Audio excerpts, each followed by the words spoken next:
Hey, what's going on? It's your boy Brendan Berg, man. Just getting with you guys on this Thursday. Just leaving out Odessa, Texas, Midland, Texas. On my way back to Houston right now. Yeah, I'm actually just wanting to get on here, man. I'm gonna try to be kind of quick about this. You know, there was an article on USA Today about the world largest ocean garbage patch. And at first I thought it was just like, okay, I don't know what that is, but it sounds kind of intriguing. So I went on and check it out, see what it's about. And what I saw was pretty much horrible. It was horrible, disgrace. I'm pretty much speechless. This garbage patch is actually floating in the Pacific Ocean right now, as we speak. They discovered this patch in the early 1990s, but they just started to conduct studies on it. Well, they've been doing studies since the discovery of it, but they really did a thorough study on it recently. I think the study been, about 3 years. They did a study. The first estimate numbers they said they could was the size. It covers a range of almost. It covered the area. I think it's like about at least close to 600,000 square miles. And it also it weighed. They said the weight was like about 88,000 tons. They said it's equivalent to like 500 jumbo jets, and that's pretty heavy. They said it's also, it has over 1.8 trillion fragments or pieces of trash, mainly plastic. It has other things, but mainly a lot of plastic. That's pretty much what makes up this huge patch of area in the ocean. And I'm just kind of flabbergasted because I'm thinking to myself, I know with the Fukushima, shout out to homegrown Sister Angelique, because she's really pushing out the dead ocean topic and on her share. And I think a few other people, I think Nicole Ali also talked about the dead ocean. Now a lot of people are really talking about it, but a few is. I think my man Yapo, Yapo, I think he also graced a little bit about it. I follow him. But yeah, I was looking this up and I'm just thinking to myself, I know she talked about the Fukushima and the radiation and, from the meltdown that happened about probably a little over 10 years ago. You know what I'm saying? Because Fukushima, when that happened in the early 2000s, like 2003, 2004, so that's well over 10 years. But, and nobody, she's been pushing this pretty heavy about the dead ocean. And I'm just, when they did a story on US Today about this, the main media is not going to talk about it. They never do. They never talk about the most important topic that needs to be talked about. But this was heart-wrenching because, it's plastics and some paper material, and you have other type of material, but let me tell you something, plastic is very dangerous for sea life. It can actually kill sea life. It can actually get you entangled in sea life. Many fishes or many species of fishes or marine life probably got caught or died in that huge, vast area of trash. I mean, it is trash. people was basically it's the pure result of pollution, of ocean and water pollution. And they said I think it basically the trash is coming from all over the world. At least it's coming from the country in the Great Pacific Rim. That basically consists of the North America West Coast, South America West Coast, Central West Coast, Asia East Coast, like Japan, China. It consists of people in Australia, and some parts of the South Pacific. And there's actually a current. I told you that there's the current, the sea current, the jet current. That carries. It's like a conveyor belt. It kind of keeps the world balanced in the weather type of thing. So, but yeah, that current actually was pulling the trash to a central location in the Pacific. They said that when they first studied it and they found it, it was the size of Texas, and people never really seen Texas or never been to Texas. Texas is really big. Texas is like, now it used to be the first biggest one to Alaska, but it's a big state, man. I mean, if you go from El Paso to Orange, Texas, it's about 879 miles. All right, so you're about 100 and maybe 20 miles shy of 1,000 miles. You know what I'm saying? That's a lot. That's a long drive. Long drive. You know what I'm saying? It takes at least 2 days to get through Texas. But they said when they first found it, the equivalent size was the size of Texas. But when they did a recent study and they check the progress of it or see what the condition was, it got worse, and it was double. It doubled. So the sizes, the numbers and the estimates that they had 3 years ago, it totally doubled this year. And they, plastic is. If you think about plastic, it takes a very, how long it takes plastic to really decompose, to break down and decompose. It's equivalent to almost 1,000,000 years. Almost 1,000,000 years. I have to put it with a plural because it's more than 1,000,000 years. That means that's almost like, I don't say it's eternity, but for us, that's pretty much a lifetime. 1,000,000,000 times old. So, the thing about it is the great magnitude of pollution, and it's not just that, but the water it's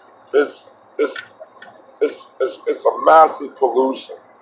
And these trash also is toxic and they're dangerous. And people don't think plastic is not that dangerous. It actually is.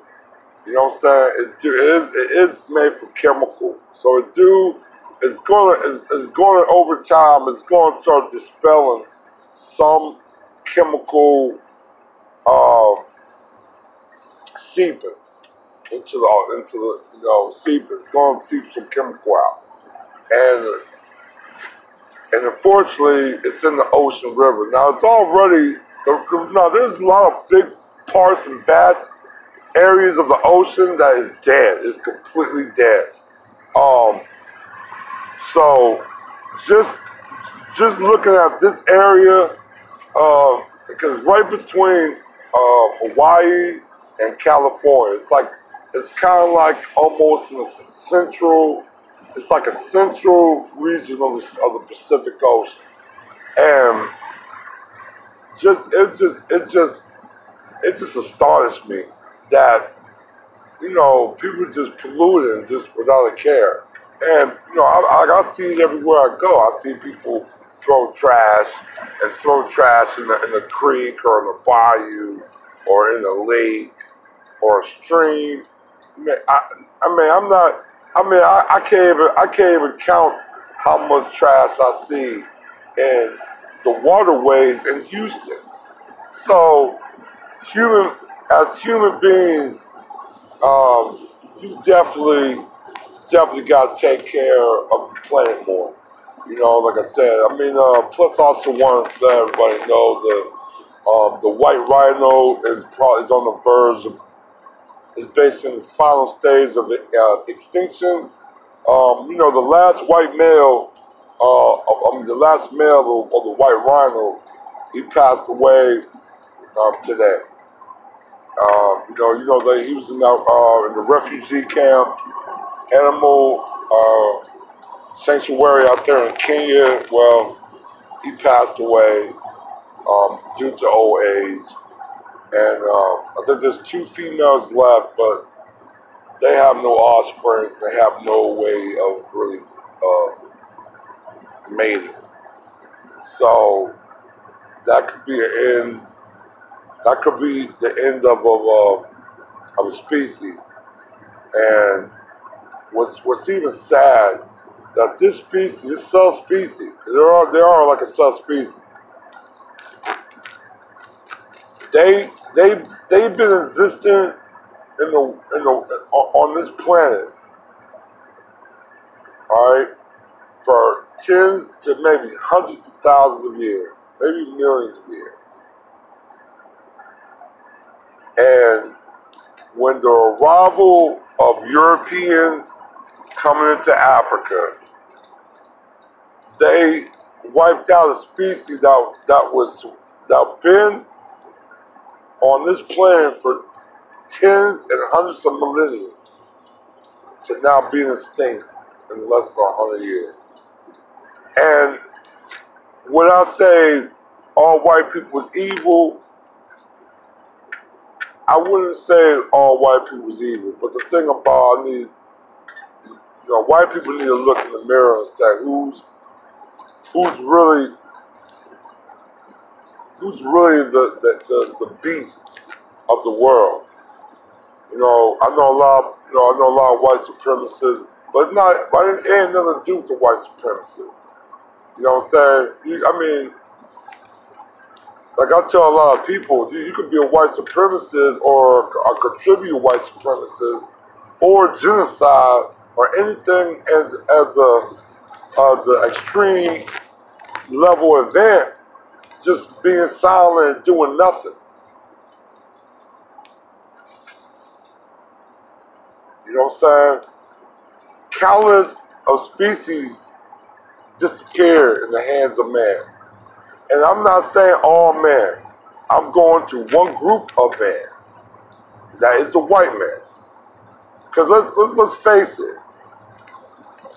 It's almost like anything they touch it just turns to dust.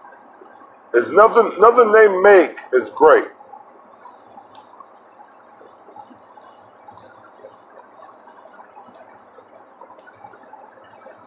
Nothing they make is great.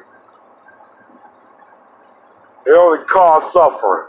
Now people can try to debate me if they want, but I mean the writing's in the wall. From the last 500 years of European and American Nordic rule, look at what the world is today. Complete chaos. Complete chaos. Now, right now, they're in the midst of trying to. Right now, with the event that's going on, I'm not going to really touch on that. I'll let a couple people that I do follow on YouTube touch on that. But there's a lot of certain events that's trying to right a lot of wrong from the last 500 years of total abuse, mistreatment, not just of fellow human beings, but of animal and plant life. And other resources of this planet.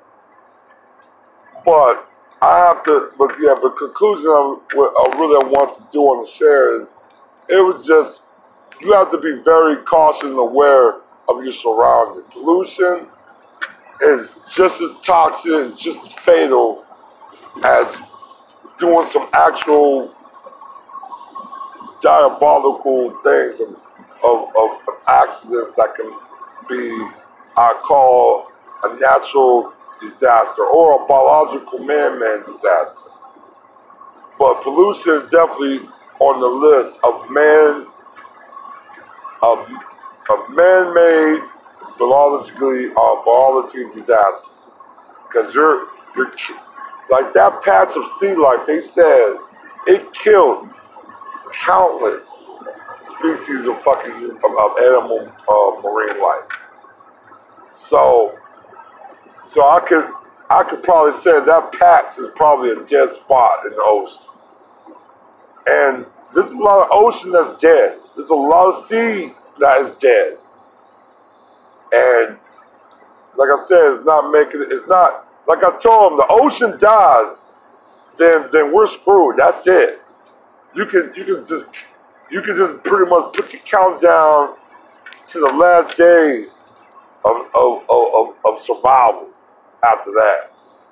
Once that ocean dies, everything around us will die. Everything around us will die. But I conclude this. I'm going to go on and put the link in the description so y'all can read it. But yeah, man, this is really a sad day for definitely in nature, and it's a sad day, at least for the nature world. It's actually, if you want to look on, I'm actually read, it's on the Journal of Nature Scientific